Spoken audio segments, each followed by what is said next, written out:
My name is Darlene Rivers. I'm 60 years old. And what I'm about to tell you today will forever change the way you see your own family. They threw boiling soup in my face at my son's wedding. And he didn't defend his mother. He said I deserved it. But I didn't cry. I made one single phone call, and from that moment on, the entire family crumbled. This isn't a story about revenge. It's the journey of a mother who chose truth over silence. Before we begin this story, let me know where you are listening from in the comments below. I used to believe there were certain lines a child simply wouldn't cross. Maybe that was my mistake. Believing love had limits. Believing blood meant loyalty. But the night everything finally snapped, I learned the hardest truth a mother can learn. Sometimes the child you raised is not the person standing in front of you. That night in Atlanta felt wrong the moment I walked in. The restaurant was one of those places where people pretend their lives are perfect. Long velvet curtains, chandeliers shaped like blooming flowers, waiters whispering instead of talking. Jared had chosen it for the engagement dinner. Or maybe Donna had. By then, it was hard to tell where her hand ended and his began. I arrived early, hoping he'd notice, hoping he'd look over and think, "That's my mum. She's here for me." Instead, the hostess guided me to a small table pressed against the wall near the swinging kitchen door. I could hear the pots clanging, the cooks shouting, the dishwasher spraying water. Every time the door opened, a gust of fried air rushed out and wrapped around me. But I didn't complain. Mothers don't complain. We just swallow the hurt and pretend the taste isn't bitter. Across the room, Donna's laughter rang out like clinking glass. The Whitaker family was gathered around her, beaming. Jared stood at her side, his hand placed gently on the small of her back, the way a man does when he's already chosen his allegiance. I caught his eye once. He looked at me, then quickly looked away. Something small inside me cracked. Still. I sat still. I folded my napkin into neat little squares, smoothing each edge the way I had smoothed every shirt, every jacket, every pair of pants he'd worn from the time he was old enough to stand on his own 2 feet. The waitress didn't ask for my order. She didn't bring me water. She didn't even look my way. And yet, I stayed. Because that's what mothers do. We hold our breath, waiting for a moment that might never come. The moment did come, but not the one I hoped for. Donna stood up, elegant and cold, like a statue carved from winter air. She lifted a bowl of steaming seafood bisque, cream-coloured, bubbling, the scent thick and salty, and began walking toward me. For a flicker of a second, I thought she was offering me kindness. Even the wicked sometimes enjoy pretending. But as she reached my table, her smile tightened, sharp enough to cut glass. Without warning, she raised the bowl and hurled it into my face. The liquid hit me like fire. Scalding heat tore across my cheek, down my jaw, soaking into the collar of my dress. I felt the burn first, then the shame. Shock punched the air out of my lungs. The entire restaurant gasped in unison, a chorus of horror mingled with morbid curiosity. I heard a woman whisper, "Oh my God." I heard someone else stifle a laugh. The bisque stung my eyes, blurred my vision. I blinked, fighting the instinct to recoil. I stayed still, completely still. Not because I was brave. No. Bravery comes from strength. What I felt wasn't strength. It was the awful numbness that settles in when someone shows you exactly how little they think of you. I lifted trembling fingers and wiped the soup from my cheek. My skin burned, my throat tightened. But my voice stayed silent. Across the room, Jared finally stood up. His chair screeched against the floor. His face twisted between shock and something darker, fear, perhaps, or shame. But he didn't come toward me, not even a step. I whispered, "Jared?" His eyes hardened. He swallowed. And then, with a coldness I wouldn't have believed if I hadn't heard it with my own ears, he said, "She's right, Mom. That's what you deserve." Time didn't stop. It shattered. I remember every sound afterward, the clinking of utensils, the whispering voices, the pounding of my own heartbeat. But it all felt far away, like I was watching a scene through thick glass. I had given that boy everything, every late-night shift, every patched knee on his jeans, every dream I set aside so he could chase his own.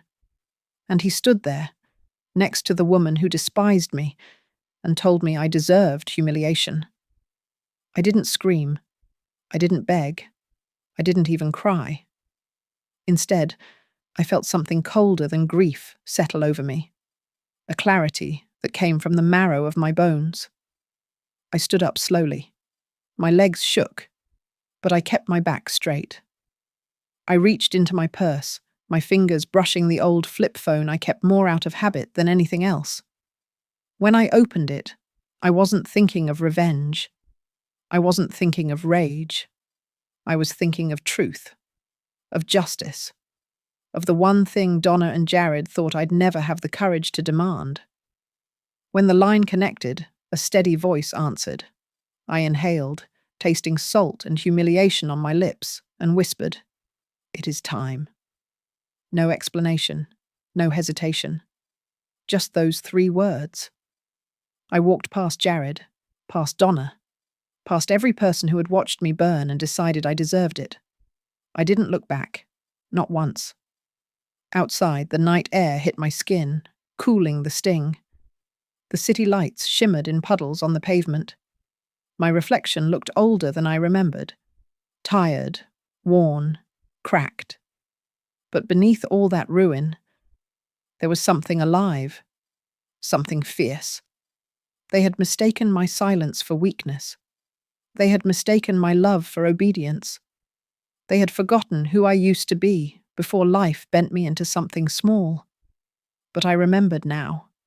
And from that moment on, I wasn't the invisible mother anymore. I was the storm coming for them. Before all the shouting and silence, before betrayal burned itself into my skin, I was just a mother trying to hold her world together with thread and prayer. Back then, my name still meant something to my son. Back then, I was still his person. We lived in a weathered duplex off a side street in Charlotte, the kind of place where you could hear your neighbor sneeze and the floors creaked like ghosts were pacing at night. But it was ours. Every corner of that home held our story. Finger-painted drawings on the fridge, spaghetti stains on the carpet, piles of laundry that never seemed to fold themselves. And then there was the shop, my little haven. Darlene's Stitch and Mend. The sign hung crooked above the front window, paint chipped from years of sun, but the inside was clean and humming. Old Singer machines lined the back wall, thread spools stacked like candy on shelves, and a narrow table where I cut fabric with the precision of a surgeon. Most days, I worked with the door open, letting the scent of starch and cotton drift into the street. My hands, God bless them, were always at work. Wrinkled and calloused, fingers bent from years of pulling needles through stubborn denim and delicate lace. But those hands raised a boy. Those hands held Jared's when he was burning with fever. Those hands taught him how to tie his shoes and wipe away his tears. They weren't pretty hands, but they were steady, strong, and full of love. When Jared was little, he used to sit by my sewing table, legs swinging under a folding chair too tall for him. He'd hum while he drew superheroes in crayon, always saying I was the real one. "You're my hero, Mama," he'd whisper. "You fix things. You make broken stuff whole." And I believed him, not just because I needed to, but because I saw the truth in his eyes. Back then, Jared looked at me like I was the entire sky. I remember one winter, the furnace gave out, and the landlord wouldn't fix it. Jared was maybe 9. I wrapped us in quilts I made from old clothes, scraps of flannel shirts, bits of his baby blankets. We stayed warm that night in a cocoon of fabric and laughter, reading books by flashlight under the covers. He fell asleep with his head on my arm and whispered, "We're gonna be okay, Mama. We always are." Those words kept me going for years. But kids grow. They stretch, they pull away, they become strangers right in front of you. Jared was smart, always was, got into Emory on a scholarship. I cried so hard I couldn't read the acceptance letter out loud. He hugged me, his voice shaky with excitement, and promised me, "This is for us, Mama. I'll make you proud." So I packed his bags, washed and folded every shirt, ironed every pair of slacks.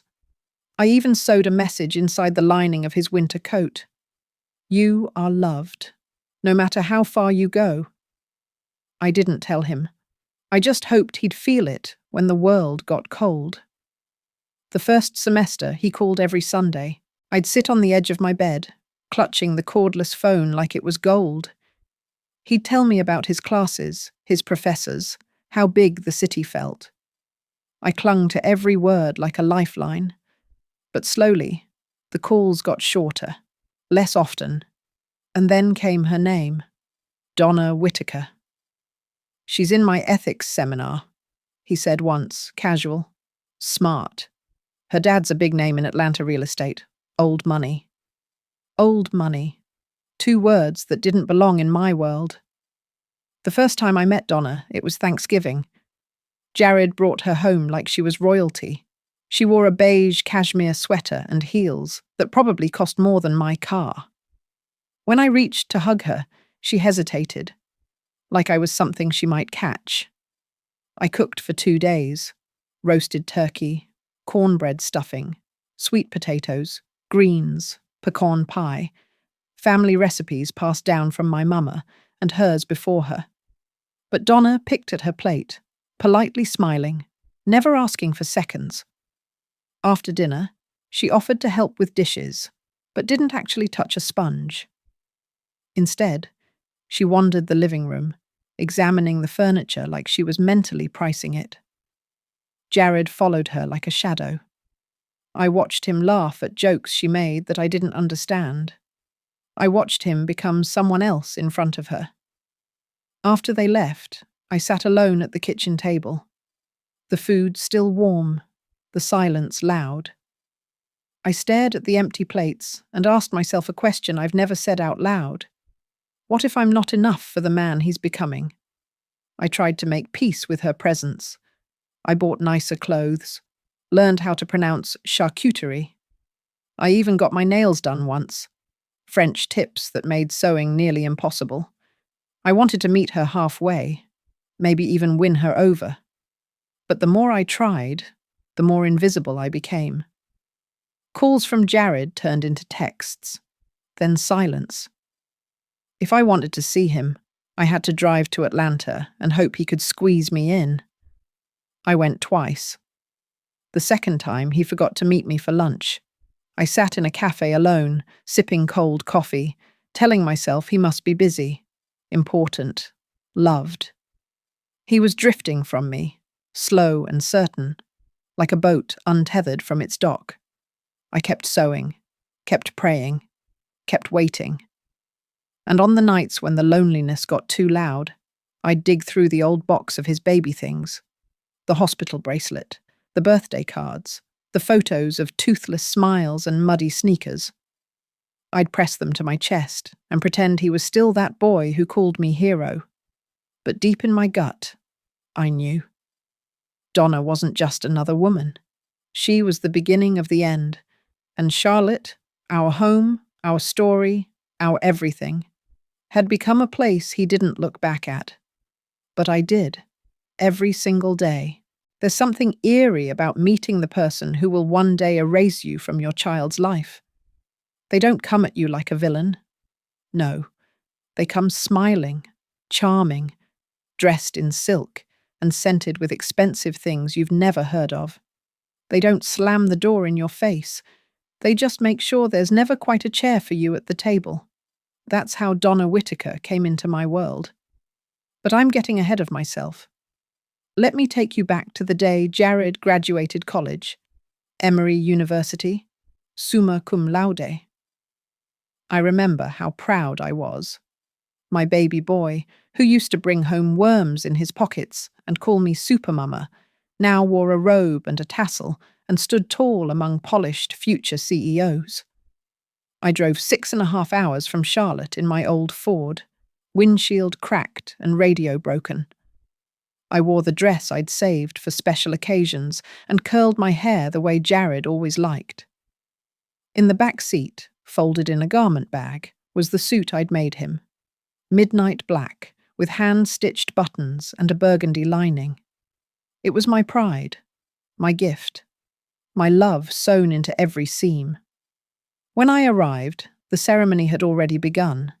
The Whitakers had saved seats, not for me. They sat in the front, 4 of them, dripping in pearls and legacy. I found a spot near the back, behind a woman holding a baby and a man who kept texting through the speeches. I didn't mind. I only had eyes for Jared. He looked beautiful, grown, sharp-jawed and confident. I saw the little boy in him when he smiled, just for a second, and I swallowed the lump in my throat. After the ceremony, I called his name. "Jared?" I waved, trying not to sound too desperate. He turned, smiled, but it was the kind you give to someone you once knew well, but now keep at a polite distance. "Hey, Ma," he said, pulling me in for a quick hug. "Glad you could make it?" Glad you could make it. Like I was a distant relative, not the woman who gave up everything so he could be here. Then she appeared. Donna. Tall, honey blonde, red lipstick like blood on porcelain. She walked like someone who had never been told no in her life. Every eye turned to her like flowers toward sunlight. "This is Donna," Jared said. "You've met, right?" "Thanksgiving," I replied. "Of course." Donna smiled. "Oh yes, the sweet potato pie. That was so cute." "Cute." I forced a smile, though something inside me clenched. I reached for the garment bag. "I made this for you," I said to Jared. "It's for tonight. I thought maybe—" "Oh," Donna interrupted, her tone casual, clipped. "He's wearing Armani. My father had it tailored in Milan." Jared said nothing, just took the bag with a nod and set it aside like it was an umbrella someone handed him on a sunny day. That night, they held a dinner at the Whitakers' home in Buckhead. I wasn't invited, not directly. Donna mentioned it like an afterthought. "You're welcome to swing by, if you don't have plans." I didn't, but I said I'd think about it. Then I drove to a motel off I-85 and sat on the edge of the bed, staring at my reflection in the warped mirror. I told myself I wasn't going to go. I told myself I had dignity. But I went. The house looked like a museum, high ceilings, marble floors, a staircase that curved like a ribbon. I knocked. A butler answered. An actual butler. I introduced myself. He didn't even pretend to smile. Inside, I felt like I had stepped into a different world, not just richer, but colder. Every corner gleamed, but nothing felt lived in. The furniture was too perfect, the photos too staged. Donna's mother, Karen, greeted me with that tight-lipped smile that Southern women use when they're about to insult you politely. "So glad you made it, Darlene," she said. "We were just talking about the sacrifices you must have made." She made it sound like a charity case, like Jared was some kind of project they'd rescued. I stood there, surrounded by walls lined with portraits and oil paintings, and all I could think about was the smell of my shop back in Charlotte. Faded cotton, machine oil, warm starch. I didn't belong here. I knew that. But worse than not belonging was the realization that Jared did. He floated through the room like he was born to it, wine in hand, speaking in phrases I'd never heard him use before. Synergy. Legacy placement. Acquisition pipeline. These weren't his words. These were hers. I caught a glimpse of the suit I made him, still folded in the garment bag, untouched, propped against the coat rack like a forgotten errand. I walked outside for air. The patio overlooked a stone garden. Water trickled from a fountain shaped like a lion's head. It was beautiful and sterile. Jared followed me out a few minutes later. "You okay?" he asked. I nodded. I just needed a moment. He looked uncomfortable, tugged at his collar. "I know this isn't really your scene." "No," I said quietly, "but it seems like it's yours now." He didn't deny it. He just looked away. "Do you remember what you said when you got your scholarship?" I asked. "What?" "You told me, 'This is for us, Mama.'" He smiled, sheepish. "Yeah, that was a long time ago." I nodded. It was. We stood in silence, and I realized then, standing in that perfect garden with my imperfect love for him aching in my chest, that I was watching him slip away for good. He wasn't just growing up, he was trading up. She had money, she had power, she had a life that didn't leave room for a seamstress mother from Charlotte, and he wanted that life more than he wanted me. When I got back to the motel, I sat on the bed and cried for the first time in years. Not loud sobs, just quiet, endless tears. I pulled out the suit I made him, smoothed the fabric, and pressed it to my face. It still smelled like the lavender sachet I kept in my sewing drawer. I whispered, "I love you," though he wasn't there. Though I wasn't sure he'd ever hear it again. And then I folded it back up, placed it in the bag, and laid down to sleep. The world had changed. My son had changed. And I had stepped into the cold. There's a special kind of grief that comes when you're not officially dead, just forgotten, not all at once.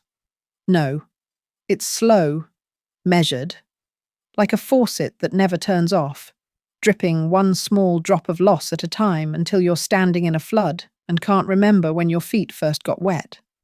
That was how Jared let go of me. One skipped phone call, one missed holiday, one unanswered text. At first, I made excuses for him. He's busy. He's building a career. Young people forget. But over time, the truth settled in, bitter and unmoving. I was no longer someone he thought of first. I was becoming a guest in his life. It started with the engagement party. The invitation came in the mail, printed on thick ivory cardstock with gold lettering. It wasn't addressed to Mom or Mama. It was addressed to Ms. Darlene Rivers, formal, distant.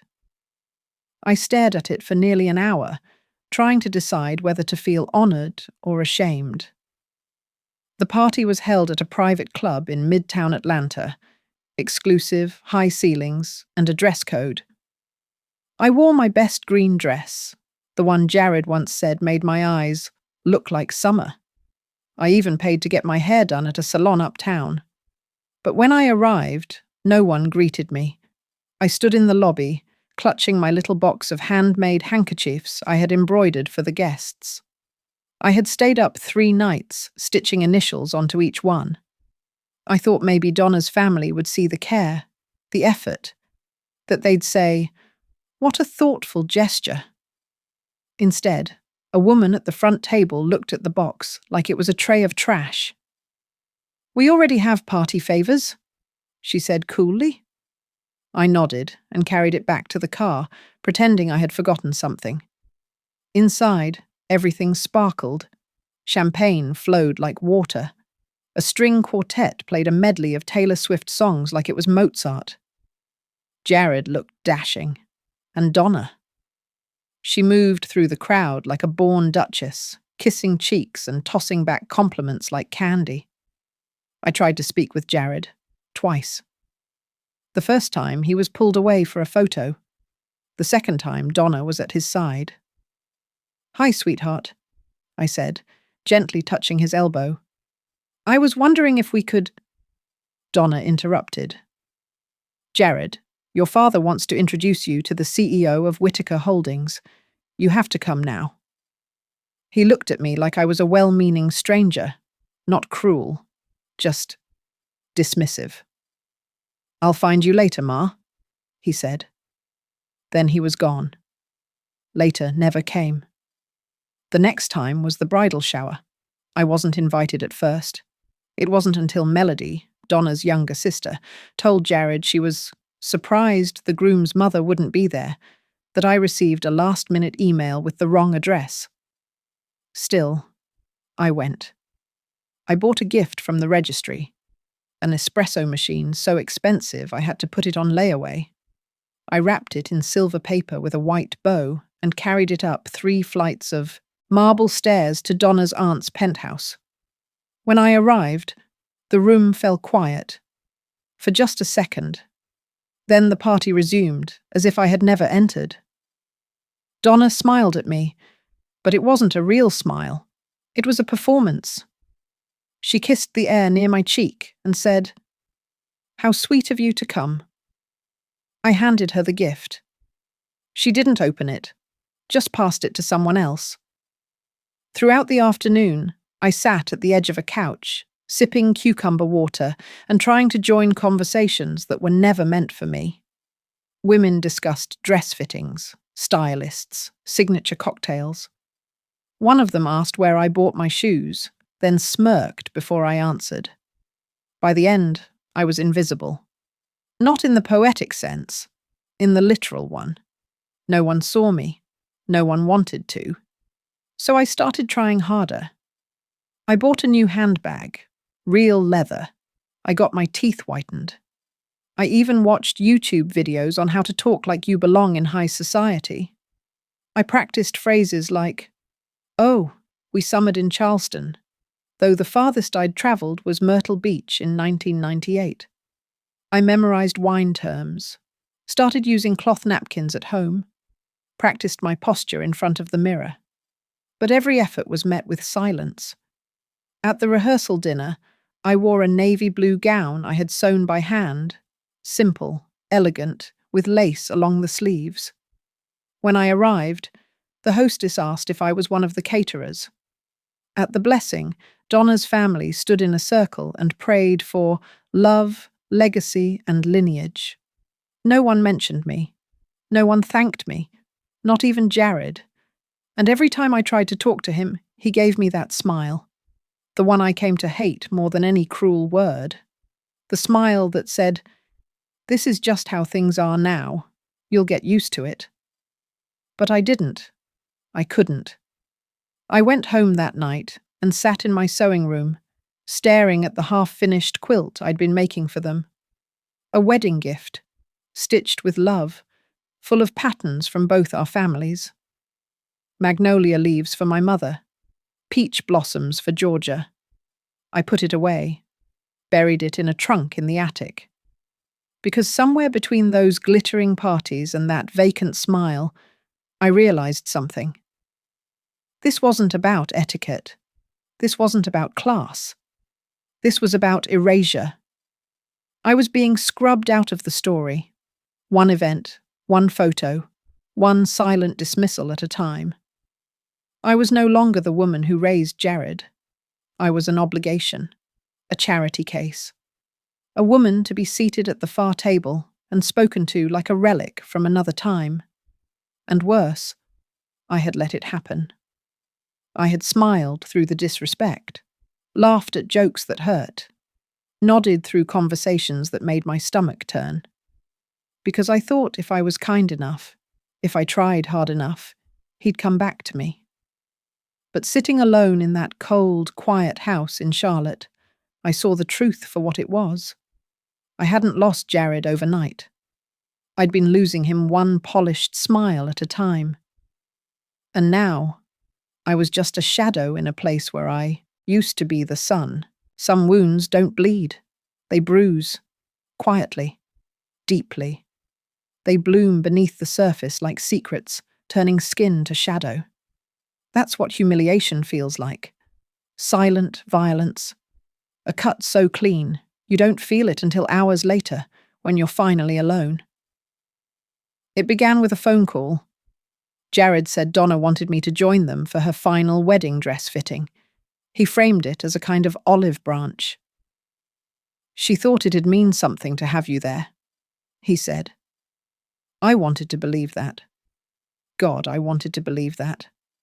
So I said yes, told him thank you. Hung up and stared at the wall for 5 minutes, wondering what to wear. I didn't sleep much the night before.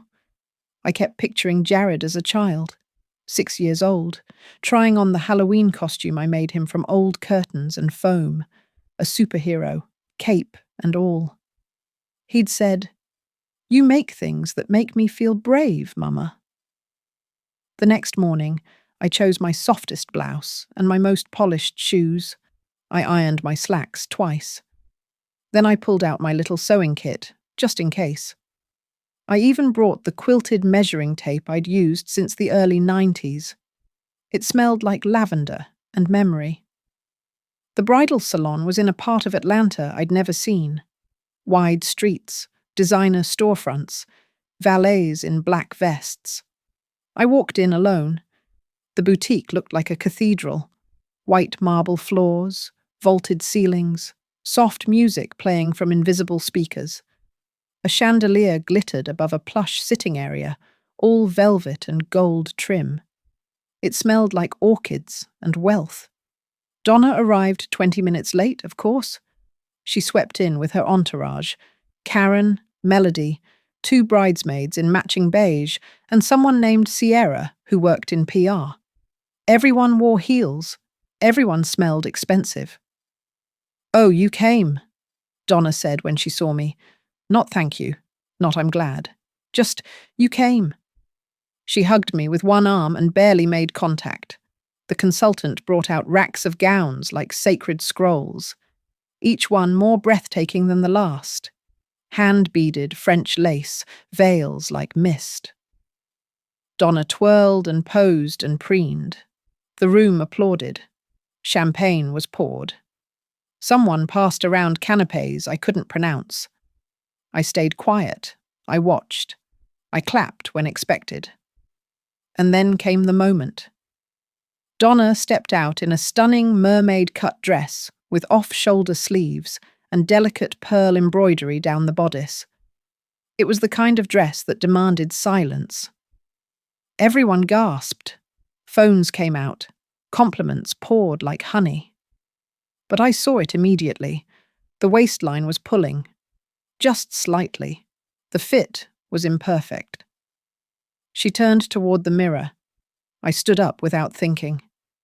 "You might need to let the seam breathe here," I said softly, touching my own waist. "It's bunching just a touch. A small let-out would keep it smooth in the hips." Karen looked at me like I'd coughed in church. "I think the designers know what they're doing," she said, tilting her glass. "It's just a suggestion," I said gently. "Sometimes even custom pieces need—" Donna interrupted. "We've got a real professional working on alterations, Darlene. But that's cute. You noticing?" Her voice wasn't mean. That was the worst part. It was sweet, casual, thoughtless, like I was a pet who'd just barked at the wrong time. The others laughed politely. I stood there, cheeks burning, heart pounding. "I've made wedding gowns," I said, almost to myself. "Prom dresses, pageant gowns. I know tailoring." Karen sipped her champagne. "That's adorable." My fingers curled around my measuring tape, still in my pocket. My mouth went dry. I looked to Jared, standing near the doorway, arms crossed. He met my eyes for a brief second.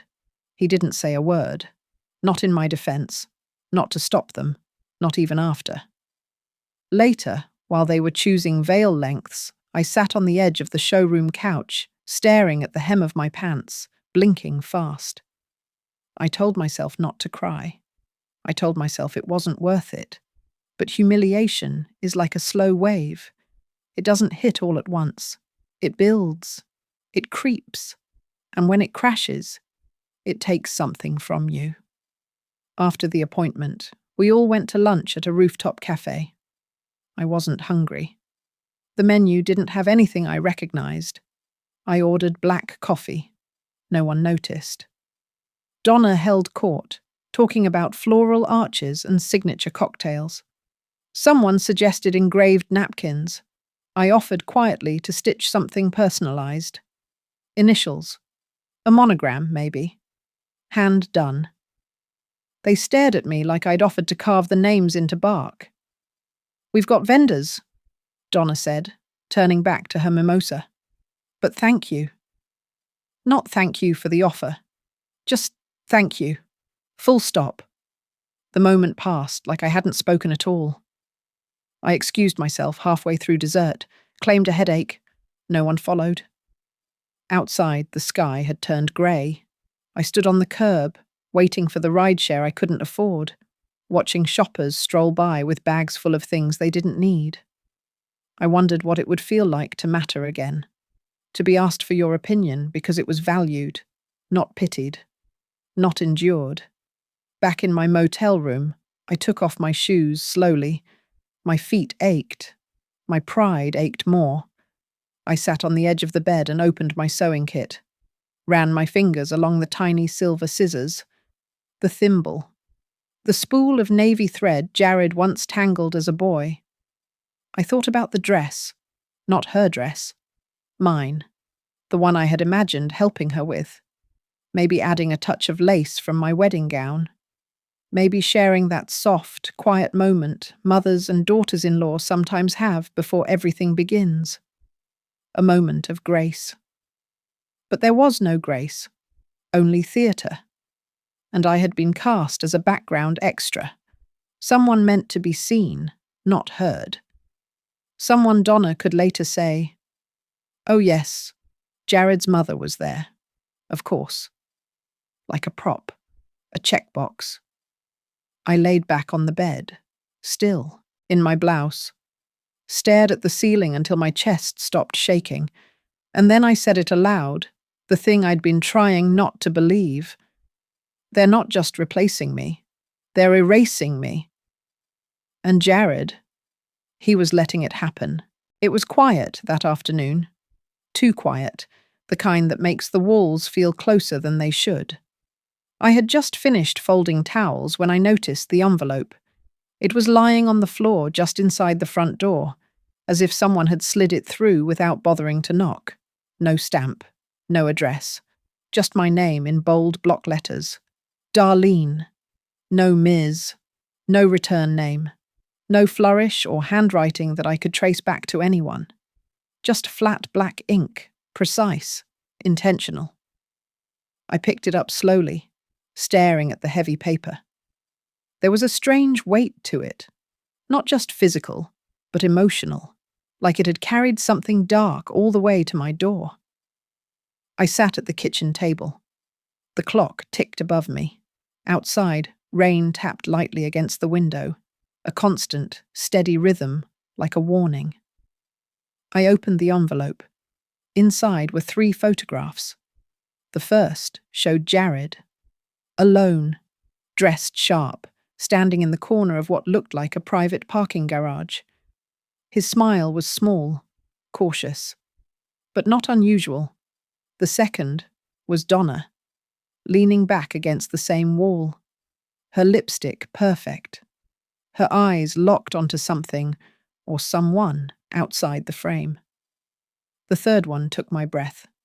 Jared and Donna, together, her arms wrapped around his waist, his mouth near her ear, her hand on his chest. The body language didn't scream mother-in-law. It didn't even whisper it. It screamed intimacy. I blinked. Once. Twice. My heart did something strange in my chest. like it skipped a beat and then slammed down all at once. I gripped the edges of the photo as if trying to fold it back into something I could explain. I stared until my vision blurred, but there it was, real, unmistakable. They weren't just close, they were entangled. I pushed back from the table, nearly tipping the chair. My breath was shallow, my hands shook. I went to the sink and splashed water on my face, but it didn't help. The image burned behind my eyelids. I had spent months telling myself I was overreacting, that Donna was just possessive, that Jared was caught between two women and didn't know how to handle it, that I was just a mother grieving the slow loss of her child. But this was different. This was dark, twisted, predatory. And Jared wasn't a victim in this, not anymore. He was a participant. I walked back to the table, heart pounding. I looked at the photos again, this time with different eyes. I noticed how close their bodies were, how Donna's fingers pressed into Jared's coat, how his face was turned toward her, not away. There was no tension, no resistance. There was intention. And then the cold hit me. The realization curled around my spine like frost. Melody. She had no idea. Sweet, quiet Melody. So eager to please, so gentle.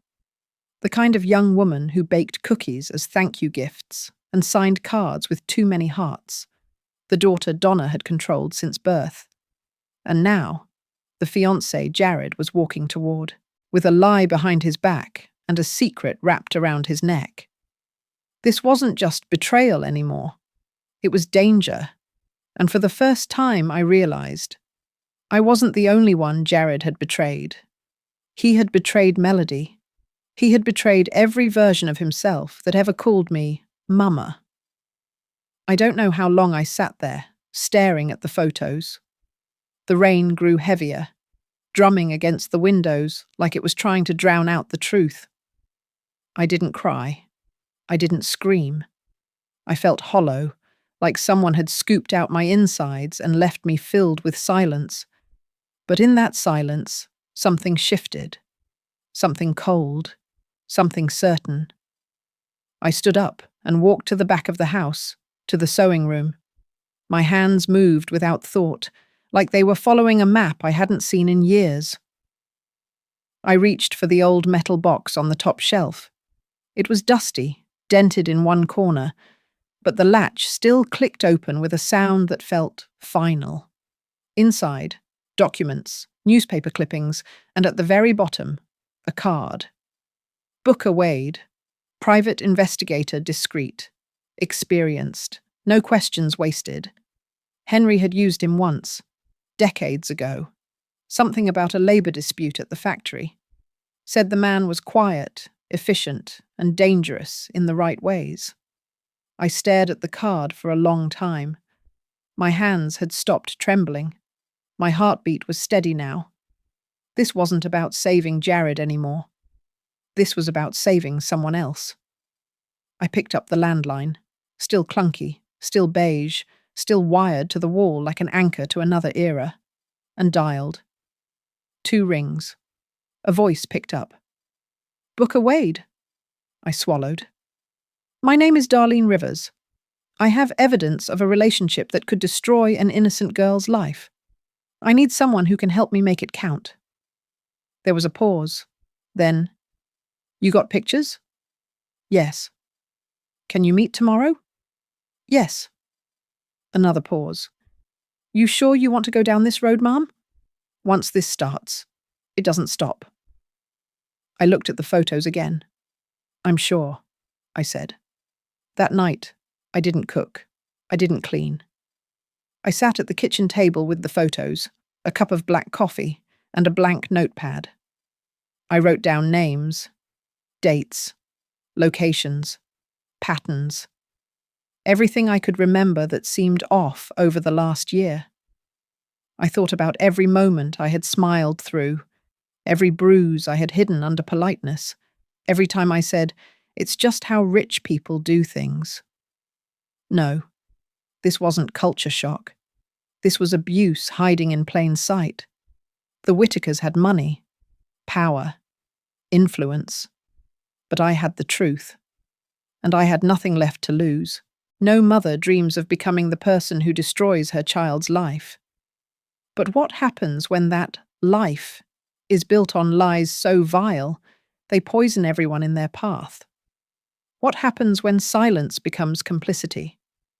You act, even if it means giving up the last thread of love you've been clinging to. It had been 5 days since the envelope. 5 days since I held those photographs in my hand and felt the earth tilt beneath me. 5 days since I realized my son, the child I once rocked to sleep, who called me his hero, was not just lost to me. He was unrecognizable. I hadn't spoken to him. I hadn't spoken to anyone. Except for the voice that had begun to whisper inside me, louder each day. Do something. Say something. Don't let this happen. So I did what any woman with nothing left would do. I reached for the last card I had to play. Booker Wade answered on the third ring. Wade Investigations? My name is Darlene Rivers, I said. I need help exposing a truth that could stop a wedding, and maybe save a life. There was a pause on the other end. Then, quietly, You've got my attention. We met the next morning in a small diner just off I-85. Booths cracked with age, coffee burnt at the bottom of the pot. I wore my plain grey coat. My hair was tied back. I didn't need to be impressive. I needed to be believed. He was in his 50s, worn around the edges but sharp in the eyes. He reminded me of Henry, in a way. Steady, unshaken, a man who didn't waste words or kindness. I slid the photographs across the table. Donna and Jared. Together? Close. Too close. He didn't blink, didn't gasp, just studied. They don't look like future in-laws, he said flatly. No, I said. They don't. He asked questions. I answered. How long had I suspected? What was the girl, Melody, like? Was Jared always like this? No, I said. He used to be good. He used to be mine. And then quietly. But I think he's been drowning in their world for so long, he doesn't even remember who he was before her. Booker leaned back. What are you trying to do, exactly? I want proof, I said. The kind that no lawyer, no spin, no money can hide. I want to put this in front of the people who matter, before that girl walks down the aisle thinking she's safe. He nodded slowly. And what are you willing to risk? I reached into my purse, pulled out a sealed envelope. This is every cent I've saved since Henry died, I said. My retirement, my emergency fund, 43,000 and some change. He didn't touch it. You sure? I'm not trying to punish Jared, I said. I'm trying to stop a life from being ruined. He took the envelope and stood. I'll get to work. The days that followed were a blur of ordinary things made surreal by the secret I carried. I hemmed a prom dress for a girl whose mother reminded me of myself 20 years ago. I mended curtains. I fed the neighbor's cat. And every night, I sat at my kitchen table staring at the phone, waiting for the truth to come calling. It did. 1 week later. Booker's voice was clipped, focused. I've got everything, he said, and it's worse than you thought. We met again, this time at his office, a second-floor walk-up above a locksmith and a vape shop. He had it all laid out, receipts, credit card records, surveillance footage. Donna's alias used to book a hotel suite in Savannah. Jared's name on the guest list. Multiple visits. Photographs of them entering together, leaving together. And testimony from a hotel staffer who remembered Donna always requesting extra pillows and no disturbance. I stared at it all in silence. Any idea who might have sent the first photos? Booker asked. No, I said. But I think someone wanted me to know. Someone who couldn't say it themselves. I thought of Melody. Soft-spoken, kind-eyed Melody. Was it her? Was it someone trying to protect her? Whoever it was, they'd given me the first match.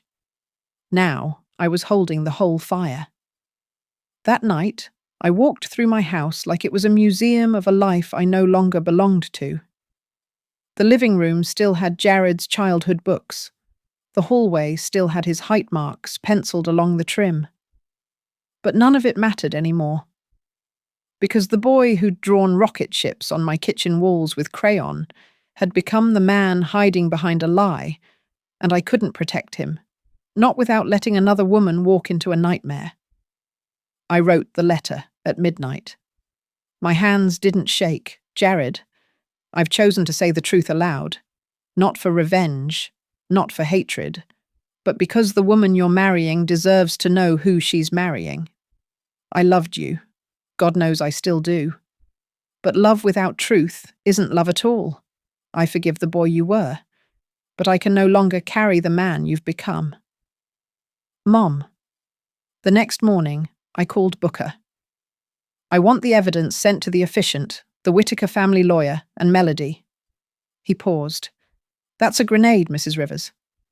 I know, I said. Just make sure it blows up before she says, I do. And then I hung up. No tears, no drama, just silence. The final sacrifice wasn't money or peace. It was Jared, the idea of him, the illusion of the boy I once knew. But what I gained in that loss was myself.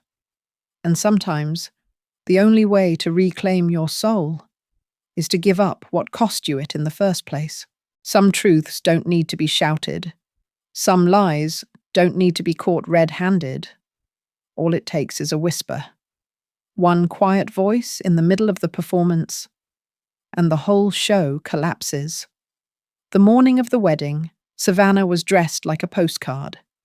The sun filtered through Spanish moss like golden silk. Flowers bloomed with practiced grace. White folding chairs stood in perfect rows across the garden like silent guests waiting to judge. The Whittakers spared no expense. Of course they didn't. Nothing about this wedding was about love. It was about image, money, legacy, control. And now, deception. I arrived early. They didn't expect me to come. Not after what had happened at the dress fitting. Not after weeks of cold silence. I was supposed to be too ashamed, too humiliated to show my face again. They forgot who raised Jared through storm after storm with a sewing machine and sheer will. They forgot who I was. They seated me at a table near the edge of the garden, close enough to smell the roses, but far enough to be forgotten in photos. Fine. Let them underestimate me. It was the last time they'd get the chance. I wore a navy blue dress I made myself. No makeup, no jewelry. Just dignity stitched into every seam. The fabric hugged me like armor, the way the truth sometimes does when you're finally ready to wear it.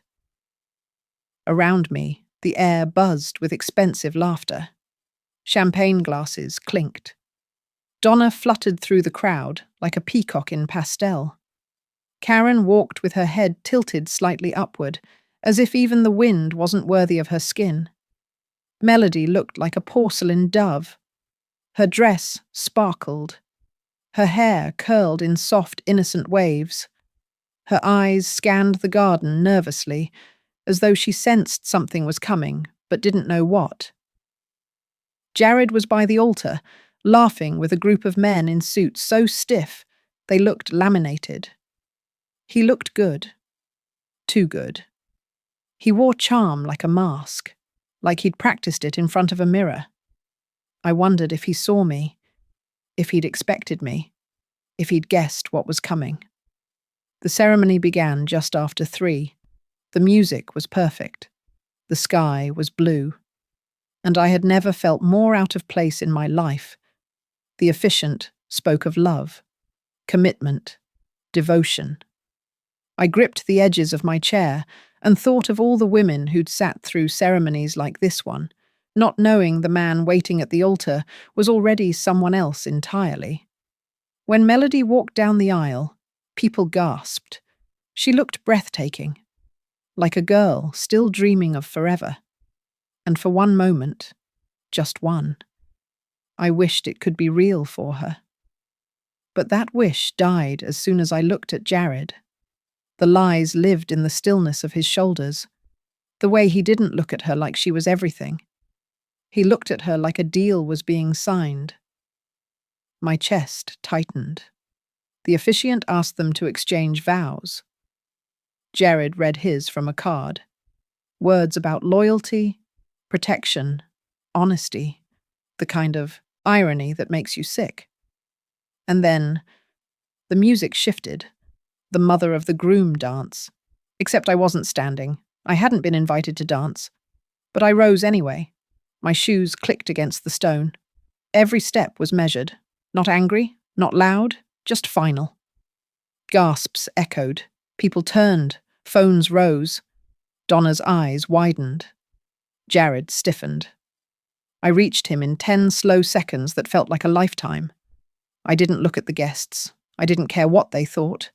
This wasn't for them. This was for him. I stepped close. His breath hitched.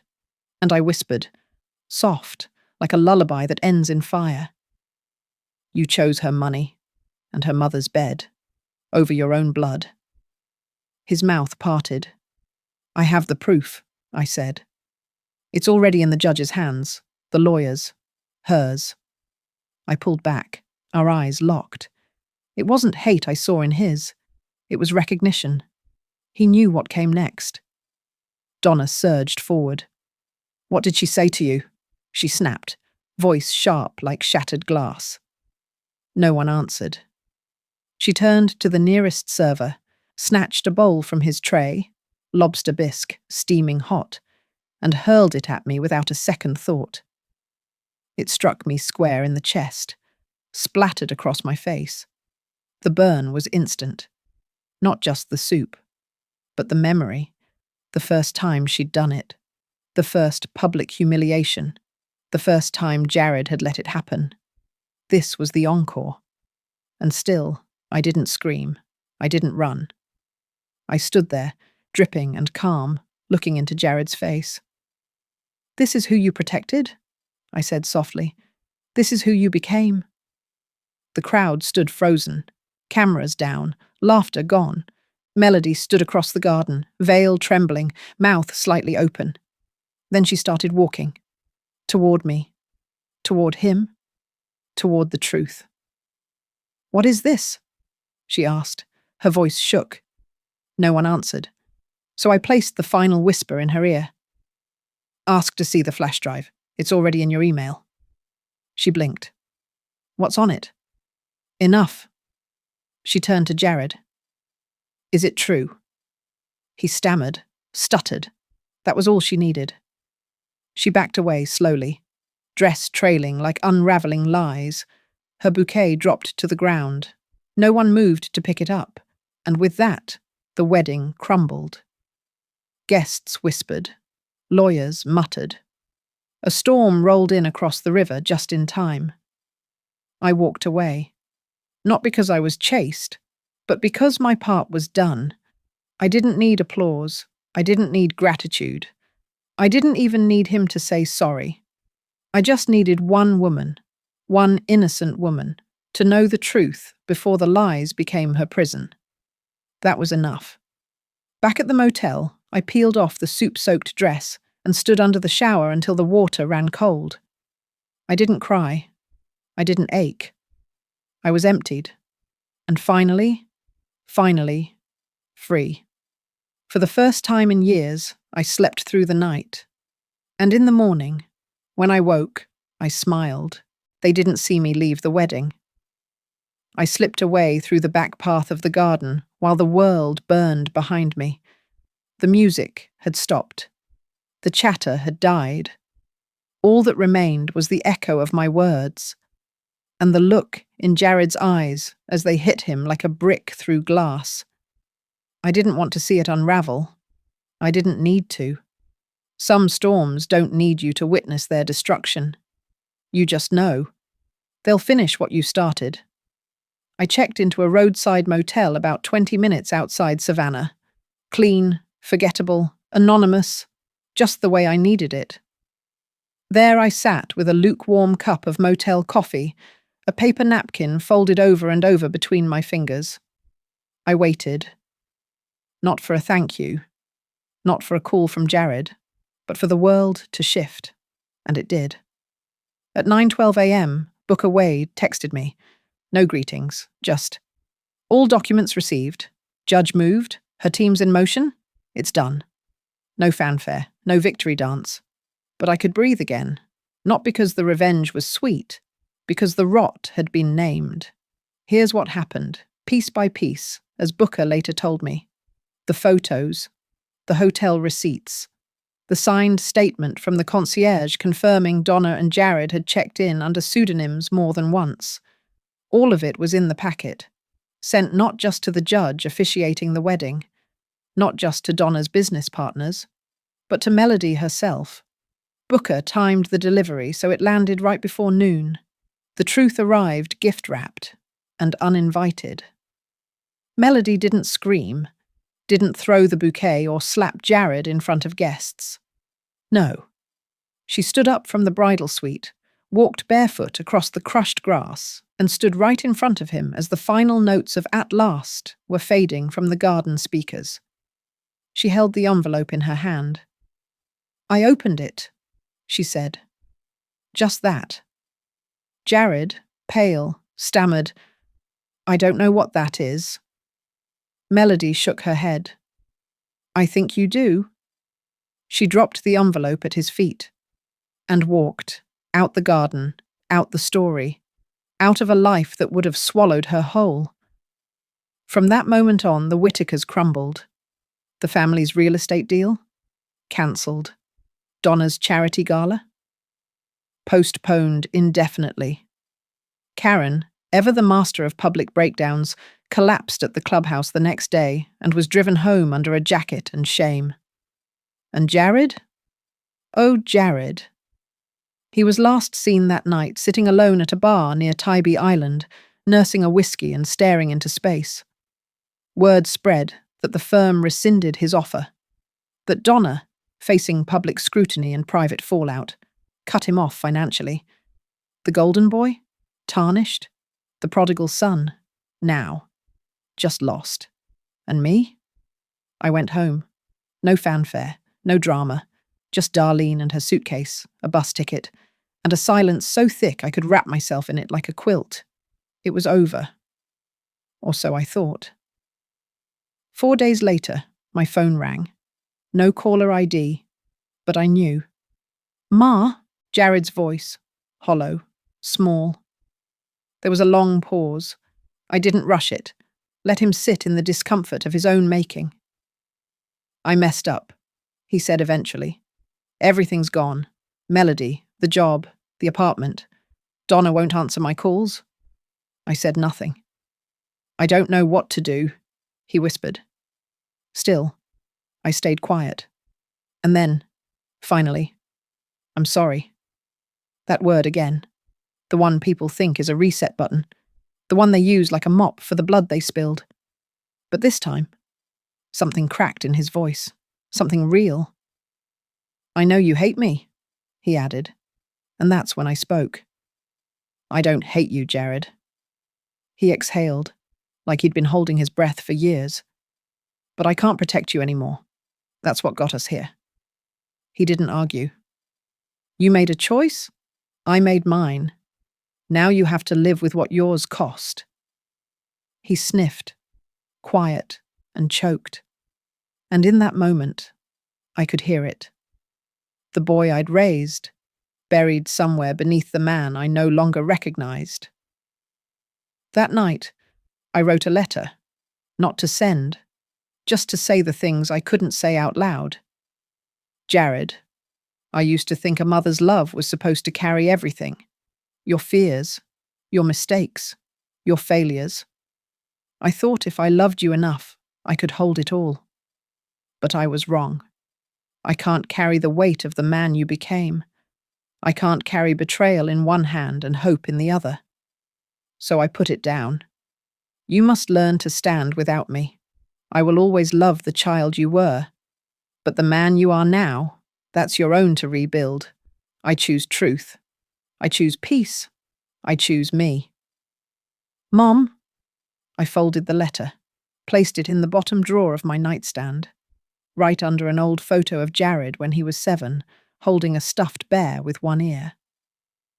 The past is a memory, not a home. A few days later, I returned to my shop.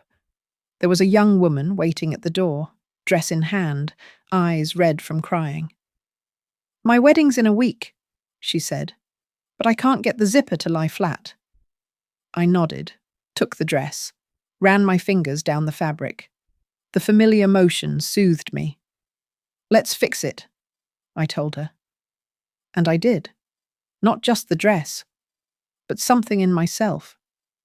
The next morning, I found a small envelope in the mail, no return address.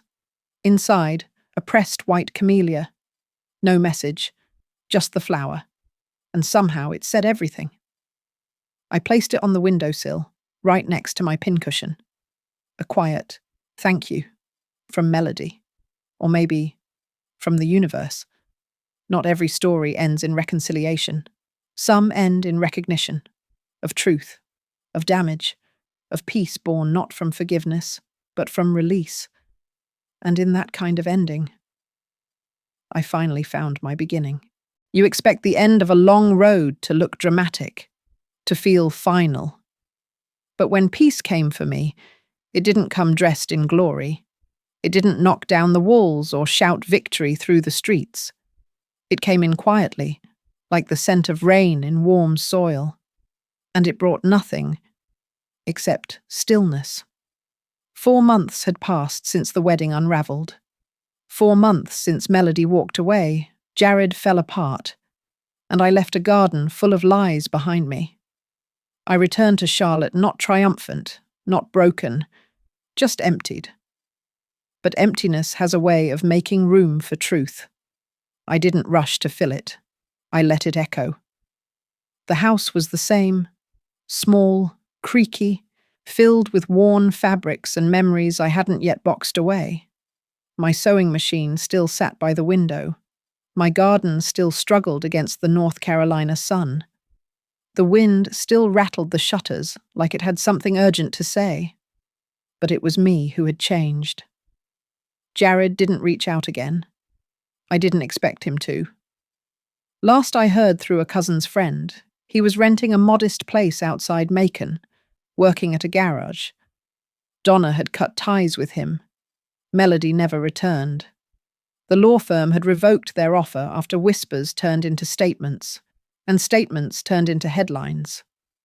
He had become invisible in the very world he once fought to be seen in. And oddly, I felt no bitterness, only a quiet sort of release. I had spent too many years trying to decode his silences, fix his messes, make myself smaller so he could rise. No more. That mother was gone, not dead, transformed. Some days, I still caught myself setting 2 places at the table. A habit, muscle memory. I'd stop, stare, let the silence thicken, and then calmly put the second plate away, not out of grief, out of peace. Because this silence, it was mine. I began to sew again, not out of necessity, but devotion. A single mother named Latoya came into my shop one Thursday afternoon. She carried a box of her late grandmother's church dresses, most of them moth-eaten and faded. She didn't want them repurposed. She wanted them restored. They remind me of who I come from, she said, her voice shaking. I took the box from her and nodded. In that moment, I remembered how cloth could hold stories, how a hem could carry love, how healing could come in the form of tiny stitches. I stayed up late that night, with the radio humming Billie Holiday, low and blue in the background. I ran my fingers over each worn thread, each button barely holding on, and I breathed life back into those garments. That's what I do now. I mend things. Not people. Just fabric. But somehow, in the rhythm of it, I mend something in myself, too.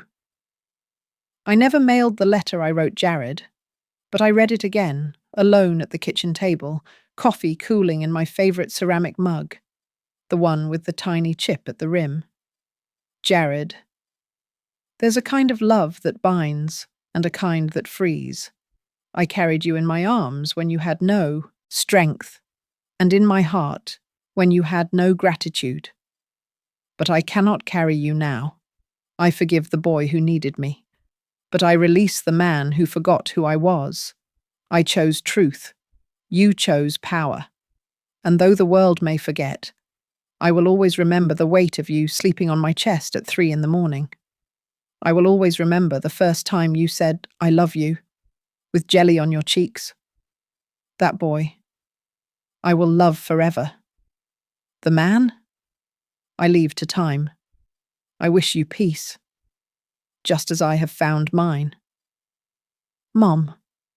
I folded the letter, pressed it between 2 layers of muslin, and placed it in the drawer next to my measuring tape. It didn't need to be sent. It had already served its purpose. Then, one afternoon near the start of spring, I found something in my mailbox. A small envelope. No return address. Inside, a camellia, not fresh, but pressed, preserved carefully between parchment paper. There was a slip of paper tucked behind it. 5 words. You saved me from silence. M. I held it to my chest and closed my eyes. Not a grand gesture, not a reward, just a whisper of acknowledgement. And that was enough. Peace isn't an event. It's not something you arrive at like a destination. It's what settles in when you no longer feel the need to explain yourself, defend yourself, or change for someone who stopped seeing your worth. It's the decision to unclench, to unlearn, to undo the binding threads that kept you stitched to someone else's expectations. Now I wake up with the sun. I make 2 eggs, toast, brew a pot of coffee. I sit by my window and watch the neighbours walk their dogs or rush to work. I don't envy them. I don't miss the noise. I've learned to love the quiet. I teach a few sewing classes at the local church now. Nothing big. Mostly young women who want to feel capable, useful, grounded. Sometimes they ask about my past. I smile, sip my tea, and say, "Every woman carries a story. Mine just took longer to put down." And we get back to stitching. One night, I dreamed of Jared.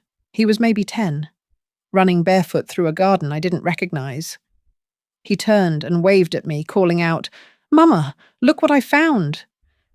I didn't wake up crying. I woke up smiling. Because in the dream, I waved back. And that was enough. This isn't a happy ending. It's not an ending at all. It's a woman in her 60s learning how to breathe again, how to live again. Not for others, but for herself. For the younger version of me who forgot she was worthy. For the mother who gave everything and now reclaims something for her own. For the girl who once dreamed under a broken roof and believed her love could fix anything. Now I know. Love doesn't always fix, but truth frees. And peace. Peace follows close behind. And that is my story. Not one of revenge, but of letting go. Not to win back a son, but to preserve what was left of myself. I didn't defeat anyone. I simply chose not to keep losing. If you've ever been forgotten by the very people you loved the most, if you've ever been dismissed, cast aside like you never truly mattered, then maybe, just maybe, you'll understand why I chose the truth, even when it meant being alone. Share how you feel. It doesn't have to be right, just real, because somewhere out there, a mother might be waiting to be heard.